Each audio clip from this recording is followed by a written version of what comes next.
अब आपको गुर्दे में और पित्ते में पथरी यानी किडनी स्टोन या गैल ब्लैडर स्टोन होने पर नहीं है घबराने की ज़रूरत।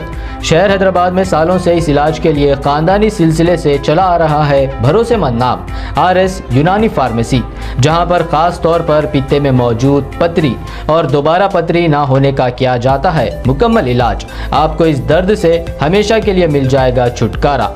No side effects, no operation. तशखीस करते हुए दवाएं की जाती है फराहम। तो देर ना करें, जल्द ही तशरीफ लाए RS यूनानी pharmacy, Bahadurpura X road, opposite Canara bank, Hyderabad.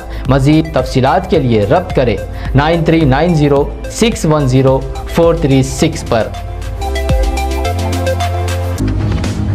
Schools और कॉलेजेस को लेकर शिक्षा मंत्री BC नागेश का बयान। कोडगू के मडिकेरी में शिक्षा मंत्री BC नागेश ने मीडिया से बात करते हुए कहा कि SSLC एग्जाम्स का रिजल्ट 19 मई को डिक्लेयर होगा और साथ ही उन्होंने स्कूल और कॉलेजेस पर बात करते हुए कहा कि 16 मई को स्कूल्स और कॉलेजेस शुरू किए जाएंगे। इस एकेडमिक ईयर में शिक्षा विभाग से कई योजनाओं को जारी किया जाएगा, जिसको हरी झंडी दिखाएंगे CM, कहा शिक्षा मंत्री ने।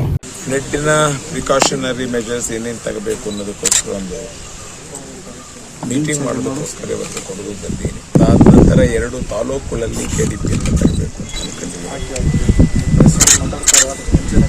ಕಳೆದ 5 ವರ್ಷಗಳಿಂದನೂ ಕಂಟಿನ್ಯೂಸ್ ಆಗಿ ಫ್ಲಡ್ ಬಂದಿರುವಂಥ ಜಿಲ್ಲೆ. ಅದಕ್ಕೋಸ್ಕರ ಲಾಸ್ಟ್ ಟೈಮ್ KDPಲಿ ಒಂದಷ್ಟು ವಿಚಾರವನ್ನು ಮಾಡಿದ್ವಿ. ಅದಕ್ಕೆ ಮುಂದುವರೆದ ಭಾಗವಾಗಿ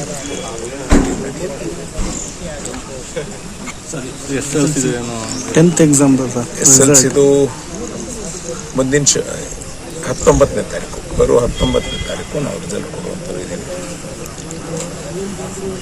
ಅದಾದ 16ನೇ ತಾರೀಕು ಕಲಿಕಾ ಚೇತರಿಕೆ ರಾಜ್ಯದ ಎಲ್ಲ ಶಾಲೆಗಳಲ್ಲೂ ಪ್ರಾರಂಭ ಆಗ್ತಿದೆ.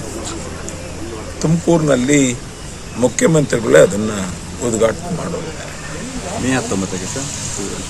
ಮೇ 19 ಈ ತಿಂಗಳಾದ್ರೆ ಮುಂದಿನ ವಾರ 19ನೇ ತಾರೀಕು ಎಲ್ಲವೂ ಅವತ್ತೇ ಅಪ್ಲೋಡ್ ಆಗುತ್ತೆ. ಸಂಜೆ ಮಧ್ಯೆ 10-10:30 ರಿಲೀಸ್ ಮಾಡ್ತೀವಿ. ಅವತ್ತು ಸಂಜೆ ಒಳಗಡೆ ಎಲ್ಲ ಸ್ಕೂಲ್ಸ್ಗೆ, ಎಲ್ಲ ವೆಬ್ಸೈಟ್ಗೆ, ಎಲ್ಲ SMS ಸ್ಕೂಲ್ ಸಹಿತ ಎಲ್ಲ ಫೋನ್ಗೂ ಶಾಲೆಗಳು 14ಕ್ಕೆ ಆರಂಭ ಆಗುತ್ತೆ. ಶಾಲೆ